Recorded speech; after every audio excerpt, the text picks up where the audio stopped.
जय हिंद दोस्तों। तो कैसे हैं आप सभी लोग? उम्मीद है बहुत अच्छे होंगे और अपनी तैयारी बहुत अच्छे तरीका से कर रहे होंगे। देखो, आज हम पॉलिटी के महत्वपूर्ण आर्टिकल के बारे में बात करेंगे जिनसे एग्जाम में बहुत ही ज्यादा क्वेश्चंस पूछा जाता है। तो भाई आज पॉलिटी के महत्वपूर्ण आर्टिकल के सर में आज छेद कर देंगे भाई। तो जितने भी महत्वपूर्ण आर्टिकल हैं आज आपके सामने सारे डिस्कस करने वाले हैं। तो भाई सबसे पहले आपके सामने संविधान का भाग 1। तो संविधान के भाग 1 में किसका उल्लेख है? तो भाई संघ एवं इसके राज्य क्षेत्र। तो संविधान के भाग 1 में संघ एवं इसके राज्य क्षेत्र। तो इस संविधान के भाग 1 में भारत में राज्यों की संख्या कितनी है? तो आपसे पूछे कि वर्तमान में भारत में राज्यों की संख्या कितनी है? तो वर्तमान में भारत में राज्यों की संख्या कितनी है? तो 28 राज्य है। और वर्तमान में भारत में कितने केंद्र शासित राज्य हैं? तो वर्तमान में भारत में कितने केंद्र शासित राज्य हैं? तो वर्तमान में भारत में 8 केंद्र शासित राज्य हैं। संविधान के भाग 1 में किस बात का उल्लेख किया गया है? संविधान के भाग 1 में भारत का क्या नाम उल्लेखित किया गया है? तो भारत राज्यों का संघ है। तो संविधान के भाग 1 में किसका उल्लेख है? भारत राज्यों का संघ है। भारत राज्यों का संघ है। तो भारत राज्यों का संघ, इस बात का उल्लेख संविधान के किस भाग में किया गया है? तो संविधान के भाग 1 में और अनुच्छेद 1 में किस बात का उल्लेख है? भारत राज्यों का संघ है। और आपसे पूछे संघ एवं इसका उल्लेख संविधान के किस भाग में? तो संघ एवं इसके राज्य क्षेत्र का उल्लेख संविधान के भाग 1 में। और भाग 1 में कितने राज्यों का उल्लेख है प्रेजेंट में? तो भाई 28 राज्य। और कितने केंद्रशासित राज्य हैं? तो 8 केंद्रशासित राज्य हैं। ठीक है। आपसे पूछे भाग 2। तो भाई भाग 2 किससे संबंधित है? तो भाग 2 है नागरिकता। भाई नागरिकता का उल्लेख संविधान के किस भाग में किया गया? तो भाई नागरिकता का उल्लेख संविधान के भाग 2 में किया गया। और भारत में नागरिकता किस अधिनियम के आधार पर दी जाती है? तो भारतीय नागरिकता अधिनियम, भारतीय नागरिकता अधिनियम 1955। तो भारतीय नागरिकता अधिनियम 1955 के आधार पर भारत में नागरिकता प्रदान की जाती है। और भारत में नागरिकता प्रदान करने के कितने आधार हैं? तो भारत में नागरिकता प्रदान करने के 5 आधार हैं। तो किन किन आधार पर किसी भी व्यक्ति को नागरिकता दी जा सकती है? तो पहला जन्म के आधार पर, दूसरा वंश के आधार पर, तीसरा क्षेत्र के आधार पर, चौथा प्राकृतिक आधार पर, प्राकृतिक आधार पर, और पांचवा क्षेत्र समावेशी के आधार पर, क्षेत्र समावेशी के आधार पर। तो भारत सरकार अधिनियम 1955 के आधार पर भारत में नागरिकता 5 आधार पर दी जाती है। जन्म के आधार पर, वंश के आधार पर, क्षेत्र के आधार पर, प्राकृतिक आधार पर, क्षेत्र समावेशी के आधार पर। भारत में किस प्रकार की नागरिकता का उल्लेख है? तो हमारे संविधान में एकल नागरिकता का उल्लेख किया गया है। भारत में नागरिकता देने का अधिकार सिर्फ भारत की संसद के पास होता है। यानी भारत में नागरिकता देने का अधिकार राज्य सरकारों के पास नहीं है। सिर्फ भारत में नागरिकता देने का अधिकार भारत की संसद के पास होता है। तो सिर्फ भारतीय नागरिकता को एकल नागरिकता कहा जाता है। और हमने नागरिकता के कंसेप्ट को किस देश के संविधान से अपनाया है? तो ब्रिटेन के संविधान से भारत में एकल नागरिकता के कंसेप्ट को अपनाया गया है। भाई अनुच्छेद 14 में किस बात का उल्लेख है? तो विधि के समक्ष समता का अधिकार। भाई विधि के समक्ष समता का अधिकार। तो किसमें उल्लेख किया गया? विधि के समक्ष समता का अधिकार अनुच्छेद 14। भाई किसी भी व्यक्ति को कानून के समक्ष समान माना जाएगा। हर व्यक्ति को कानून के समक्ष समान आधार पर शक्तियां दी जाएंगी। सबको समान न्याय मिलेगा। किसी भी व्यक्ति के साथ न्याय में राजनीतिक, सामाजिक और आर्थिक आधार पर कोई भेदभाव नहीं किया जाएगा। तो भाई किसी भी व्यक्ति के साथ न्याय देते समय राजनीतिक, आर्थिक और सामाजिक आधार पर किसी भी व्यक्ति के साथ कोई भेदभाव नहीं किया जाएगा। यह बात आर्टिकल 14 कहता है। तो अनुच्छेद 14 में किस बात का उल्लेख है? तो विधि के समक्ष समता का अधिकार। कानून के समक्ष सब समान है और किसी भी व्यक्ति के साथ न्याय देते समय राजनीतिक, आर्थिक और सामाजिक आधार पर कोई भेदभाव नहीं होगा। अनुच्छेद 17 में किस बात का उल्लेख है? तो अनुच्छेद 17 में किस बात का उल्लेख है? अस्पृश्यता, अस्पृश्यता का अंत। तो भाई अस्पृश्यता का अंत किस आर्टिकल में? आर्टिकल 17 के अंदर। आर्टिकल 17 में अस्पृश्यता का मतलब क्या होता है? छुआछूत।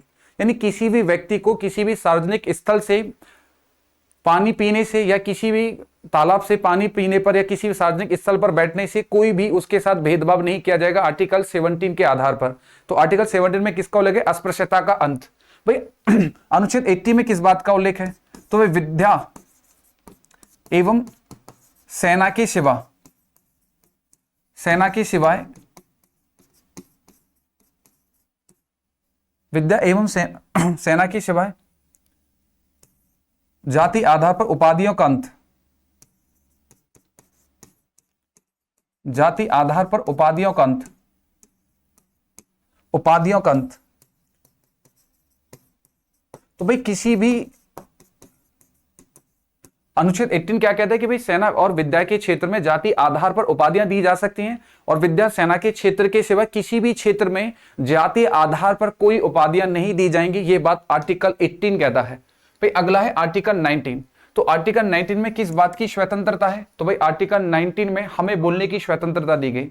और आर्टिकल 19 में कितने प्रकार की स्वतंत्रता का उल्लेख किया गया? तो 6 प्रकार की स्वतंत्रता का उल्लेख आर्टिकल 19 में किया गया। अभिव्यक्त की स्वतंत्रता, भाई वक्र एवं अभिव्यक्त की स्वतंत्रता, वक्र एवं अभिव्यक्ति की स्वतंत्रता। तो वक्र एवं अभिव्यक्ति की स्वतंत्रता किस आर्टिकल में? आर्टिकल 19। भाई हमें बोलने की स्वतंत्रता संविधान के किस अनुच्छेद में दी गई? तो अनुच्छेद 19 में।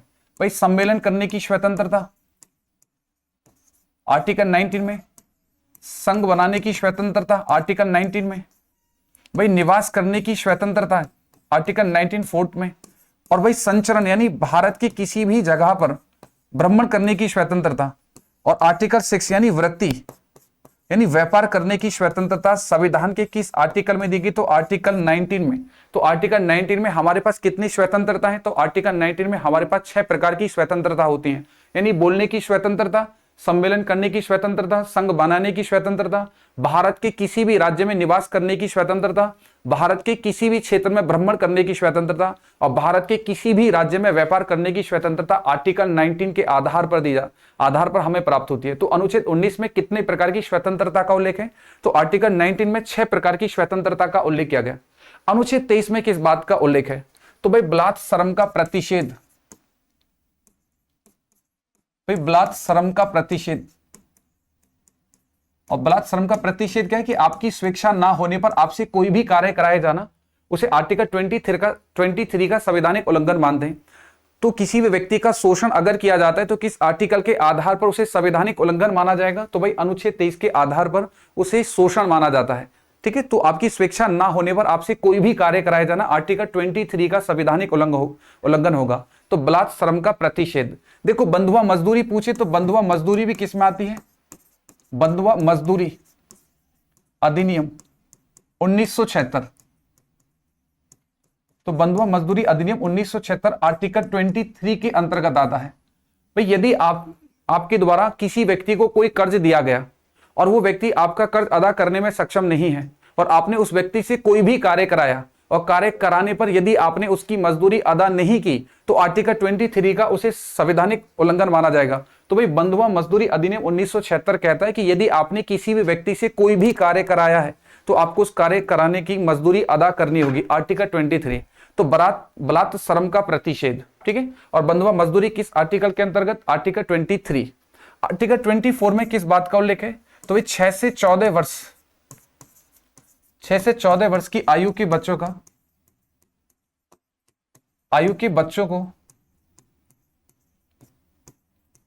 बच्चों को जोखिम भरे कारखानों में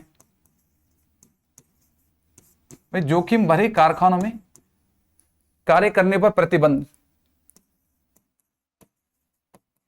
कारखानों में कार्य करने पर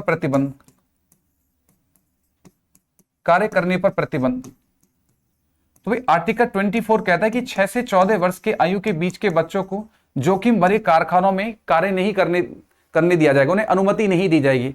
अगर कोई भी 6 से 14 वर्ष के बच्चों को जोखिम भरे कारखानों में कार्य करा रहा है तो आर्टिकल 24 का उसे संवैधानिक उल्लंघन माना जाएगा। ऐसे कारखाने जहां किसी बच्चे को अंग भंग हो सकता है या उसके शरीर को कोई भी नुकसान या क्षति पहुंच सकती है, तो ऐसे कारखानों में बच्चों को काम करने पर प्रतिबंध किया हुआ आर्टिकल 24 के आधार पर। ठीक है, चलो आगे देखते हैं। आर्टिकल 25 हमें क्या देता है? तो भाई अंत्यकरण एवं अबाध रूप से किसी भी धर्म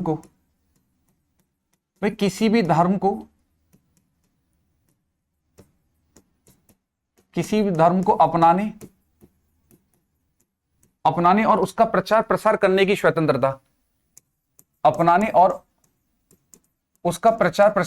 स्वतंत्रता, उसका प्रचार प्रसार करने की स्वतंत्रता, करने की स्वतंत्रता। देखो, आपकी स्वेच्छा से आप अपना कोई भी धर्म स्वीकार कर सकते हैं, आप किसी भी धर्म का त्याग कर सकते हैं, जिस भी धर्म में आपकी आस्था है आप उस धर्म का कोई भी प्रचार प्रसार कर सकते हैं, आप उस धर्म की अच्छाई के बारे में कोई भी व्याख्यान कर सकते हैं। ये आपको संविधान के किस आर्टिकल में अधिकार दिया गया? आर्टिकल 25 में। तो आर्टिकल 25 में आपकी स्वेच्छा से आपके धर्म को स्वीकार करने की स्वतंत्रता, किसी भी धर्म के त्याग करने की स्वतंत्रता, और अपने धर्म के ईश्वर की व्याख्यान करने की स्वतंत्रता, और अपने धर्म के ईश्वर से किसी भी माध्यम से जुड़ने की स्वतंत्रता आर्टिकल 25 भारत के प्रत्येक नागरिकों को देता है। तो आर्टिकल 25 में क्या है? धार्मिक स्वतंत्रता आर्टिकल 25 में दी गई।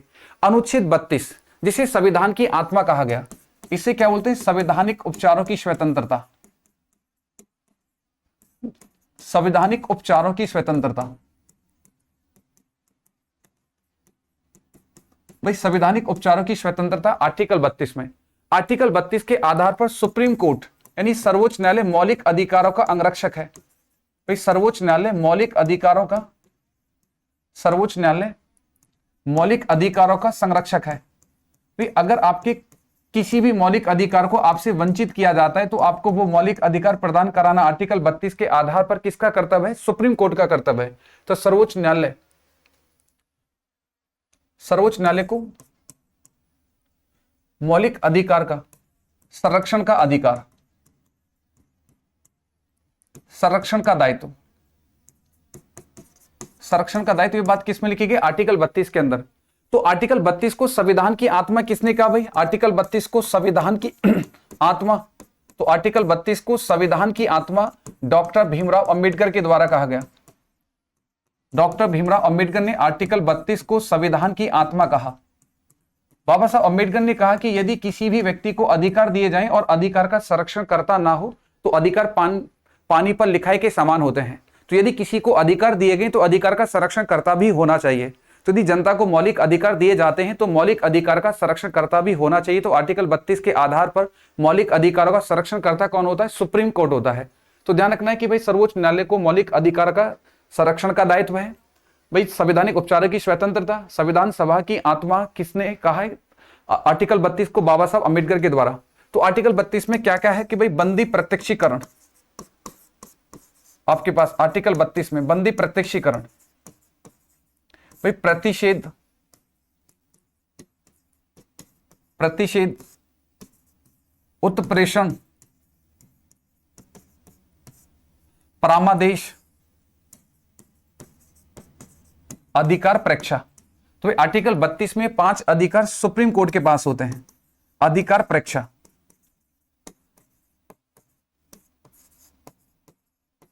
तो भाई आर्टिकल 32 में 5 शक्तियां सुप्रीम कोर्ट के पास हैं। बंदी प्रत्यक्षीकरण, प्रतिषेध, उत्प्रेषण, परामादेश, अधिकार प्रेक्षा। आर्टिकल 32 के आधार पर सुप्रीम कोर्ट मौलिक अधिकारों का संरक्षक होता है। अनुच्छेद 37, देखो अनुच्छेद 37 में किस बात का उल्लेख है? तो भाई भाग 5 और अनुच्छेद 36 से 51 तक के आर्टिकल को, ठीक है, अनुच्छेद 36 से 51 तक के सिद्धांतों का पालन, सिद्धांतों का पालन। तो आर्टिकल 36 से 51 तक किसका उल्लेख है? सॉरी, संविधान के भाग 4। तो संविधान के भाग 4 अनुच्छेद 36 से 51 के सिद्धांतों का पालन, ये किस में लिखा गया? आर्टिकल 37 में। तो संविधान के भाग 4 में किसका उल्लेख है? राज्य की नीति निदेशक तत्व। तो राज्य की नीति निदेशक तत्व का उल्लेख संविधान के भाग 4 और अनुच्छेद 36 से 51 तक उल्लेख किया गया है।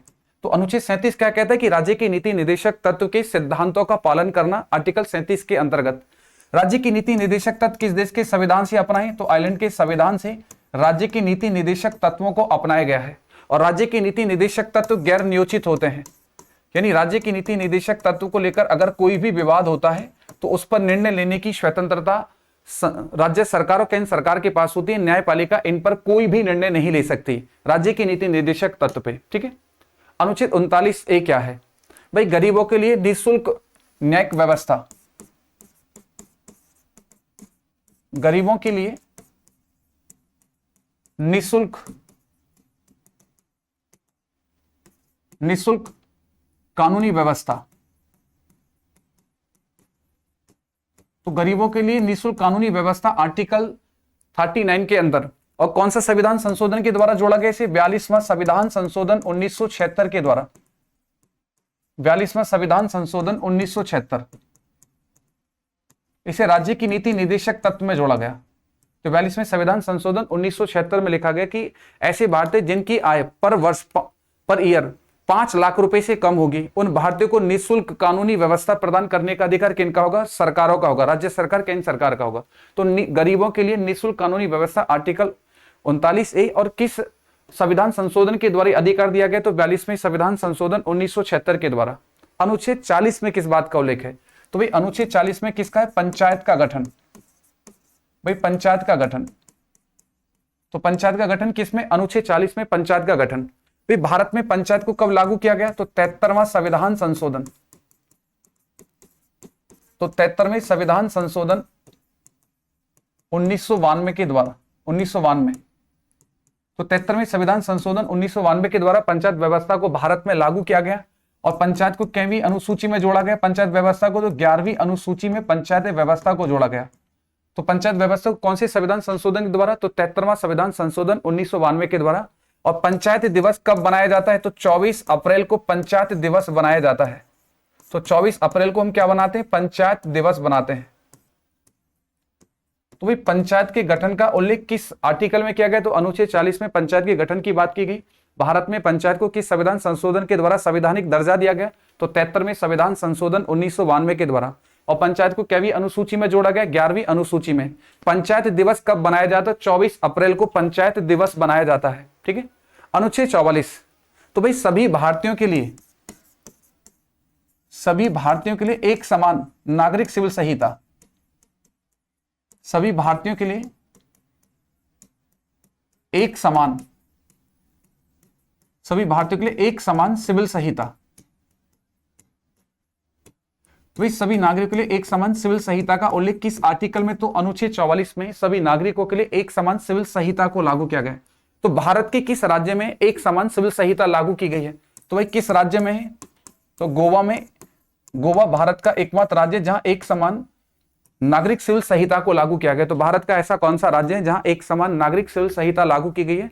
और इसे पुर्तगालियों के समय पर ही लागू कर दिया गया। तो गोवा के अंदर एक समान नागरिक सिविल संहिता पुर्तगालियों के द्वारा लागू की गई थी। तो भारत का एकमात्र ऐसा राज्य है जहां एक समान सिविल संहिता है। अनुच्छेद 47 में किस बात का उल्लेख किया गया है? अनुच्छेद 47 में तो अनुच्छेद 47 में लिखा है पोषाहार स्तर तथा जीवन स्तर को ऊंचा करना। जीवन स्तर को ऊंचा करना। ठीक है। तो भाई अनुच्छेद 37 में किस बात का उल्लेख है कि भाई पोषण स्तर और जीवन स्तर को ऊंचा करना अनुच्छेद 37 के अंतर्गत राज्य सरकारों का कर्तव्य है। अनुच्छेद 50 में किस बात का उल्लेख है? तो भाई अनुच्छेद 50 में न्यायपालिका तथा कार्यपालिका का अलगाव। तो न्यायपालिका तथा कार्यपालिका का विभाजन ये किसमें लिखा गया? आर्टिकल 50 के अंतर। यानी न्यायपालिका कार्यपालिका के कार्य में हस्तक्षेप नहीं करेगी, कार्यपालिका न्यायपालिका के कार्य में हस्तक्षेप नहीं करेगी, आर्टिकल 50 में। तो न्यायपालिका कार्यपालिका को किस आर्टिकल के अंतर्गत विभाजित किया गया? आर्टिकल 50 के अंतर्गत। अनुच्छेद 51 में किस बात का उल्लेख है? तो भाई अंतरराष्ट्रीय स्तर पर शांति समझौता करना।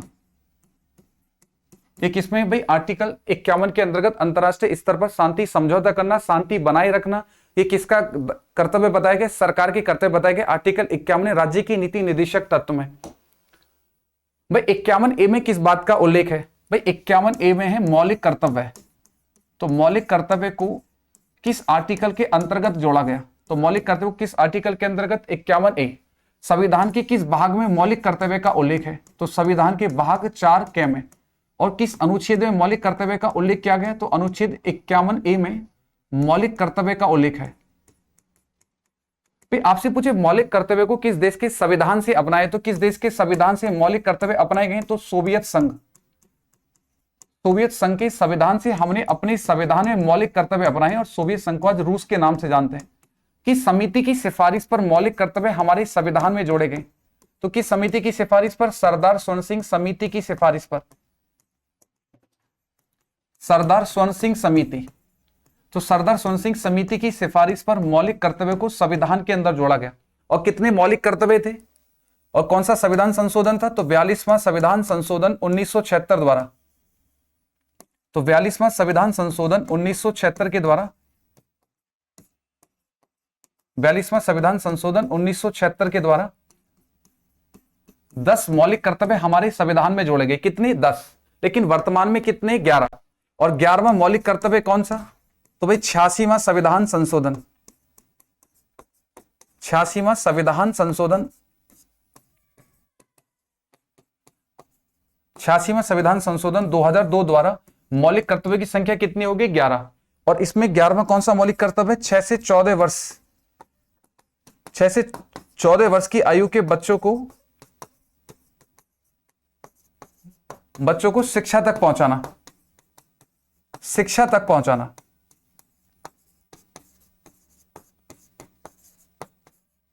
तो अनुच्छेद 51A में किस बात का उल्लेख? अनुच्छेद 51A में मौलिक कर्तव्य का, संविधान के भाग 4 के में मौलिक कर्तव्य का उल्लेख है। मौलिक कर्तव्य किस देश के संविधान से? सोवियत संघ यानी रूस के संविधान से मौलिक कर्तव्य अपनाए। किस समिति की सिफारिश पर मौलिक कर्तव्य हमारे संविधान में जोड़े गए? सरदार स्वर्ण सिंह समिति की सिफारिश पर। आपसे पूछे कौन से संविधान संशोधन के द्वारा? तो 42वां संविधान संशोधन 1976 के द्वारा 10 मौलिक कर्तव्य जोड़े गए। प्रेजेंट में कितने मौलिक कर्तव्य हैं? 11। और 11वां मौलिक कर्तव्य कौन सा है भाई? 6 से 14 वर्ष की आयु के बच्चों को निःशुल्क शिक्षा, ठीक है, निःशुल्क शिक्षा तक पहुंचाना। ठीक है, तो निःशुल्क शिक्षा तक पहुंचाना। ठीक है, ये 86वें संविधान संशोधन 2002 के द्वारा इसे 11वें मौलिक कर्तव्य के रूप में जोड़ा गया। भाई अनुच्छेद 52 में किसका उल्लेख है? तो अनुच्छेद 52 में भारत का राष्ट्रपति, भाई भारत का एक राष्ट्रपति होगा। यह बात किस में लिखी गई? आर्टिकल 52 में लिखी गई।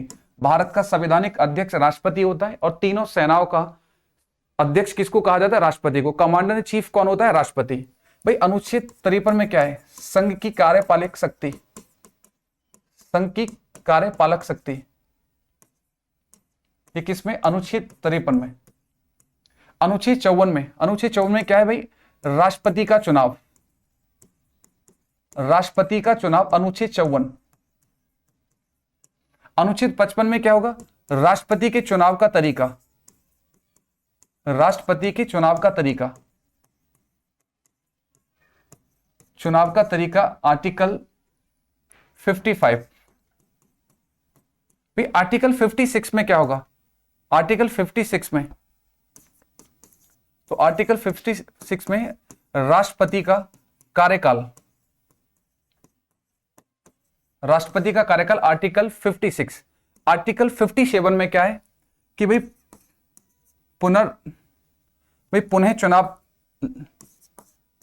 पुनः चुनाव लड़ने की अर्हता। पुनः चुनाव लड़ने की अर्हता ये किसमें? आर्टिकल 57। आर्टिकल 58 में क्या है भाई? राष्ट्रपति के चुनाव की योग्यता। राष्ट्रपति के चुनाव की योग्यता। तो राष्ट्रपति के चुनाव की योग्यता किसमें? आर्टिकल 58 में राष्ट्रपति के चुनाव की योग्यता। 59 में क्या होगी भाई? राष्ट्रपति के कार्यालय की दशा। राष्ट्रपति के कार्यालय की दशा।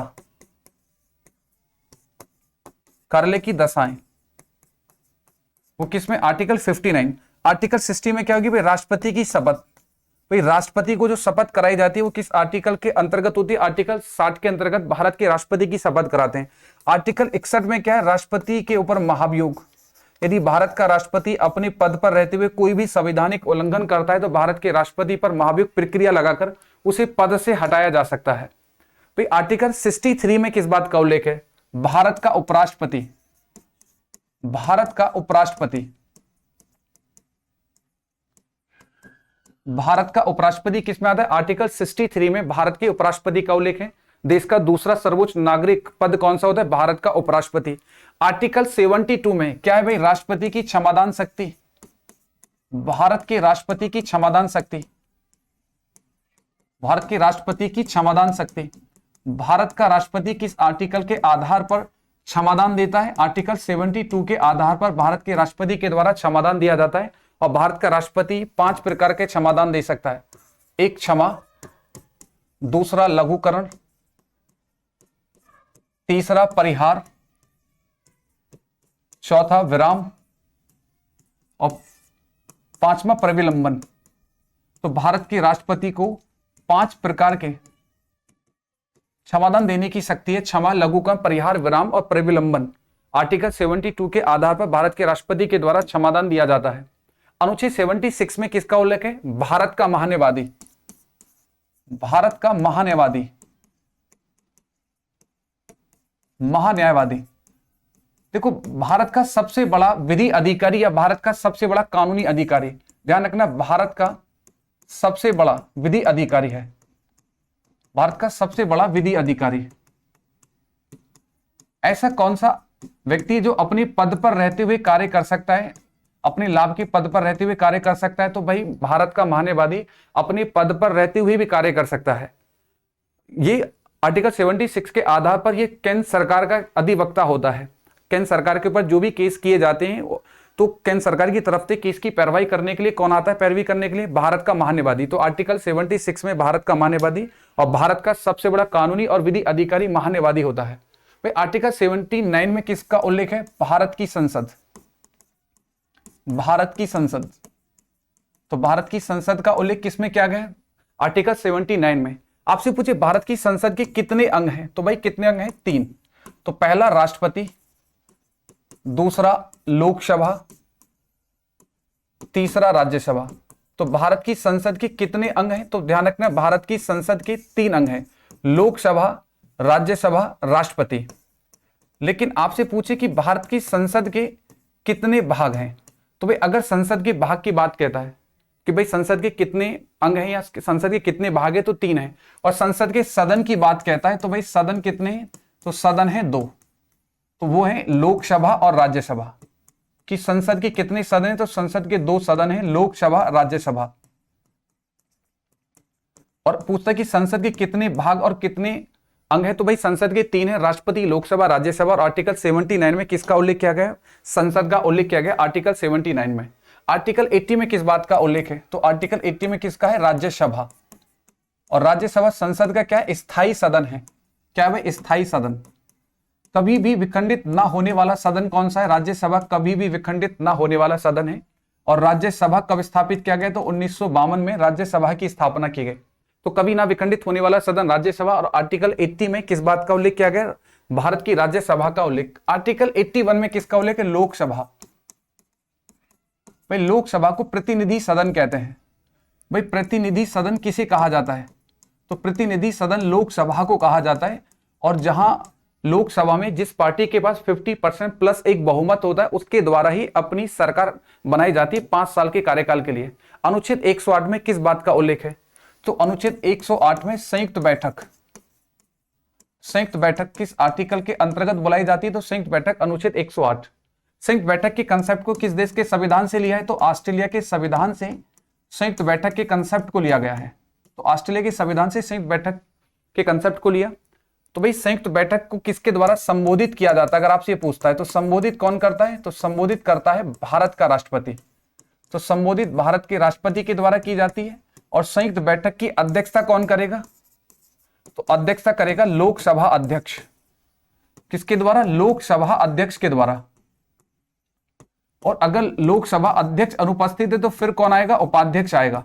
और अगर उपाध्यक्ष भी अनुपस्थित है तो संयुक्त बैठक की अध्यक्षता किसके द्वारा की जाएगी? तो उपसभापति के द्वारा की जाएगी। ध्यान रखना, उपसभापति। अध्यक्ष और उपाध्यक्ष की अनुपस्थिति पर संयुक्त बैठक की अध्यक्षता उपसभापति के द्वारा की जाती है। सभापति नहीं करता, क्योंकि सभापति राज्यसभा का सदस्य नहीं होता। संसद का नियम है कि संसद की वही व्यक्ति अध्यक्षता कर सकता है किसी भी समिति की जिसका व्यक्ति सदन का सदस्य होगा। तो उपराष्ट्रपति किसी भी सदन का सदस्य नहीं होता, इसलिए वो अध्यक्षता नहीं कर सकता। तो ध्यान रखना है कि भाई संयुक्त बैठक को संबोधित राष्ट्रपति करेगा, अध्यक्षता लोकसभा अध्यक्ष, अध्यक्ष नहीं है तो उपाध्यक्ष करेगा, उपाध्यक्ष भी अनुपस्थित है तो राज्यसभा के उपसभापति के द्वारा की जाएगी। चलो आर्टिकल 21। देखो आर्टिकल 21 के बारे में आपको कमेंट करके बताना है कि आर्टिकल 21 में कौन कौन से अधिकार देश के नागरिकों को दिए जाते हैं। आर्टिकल 21 से एग्जाम में बहुत अधिक क्वेश्चन पूछे जाते हैं, तो ये आपको कमेंट करके बताना है।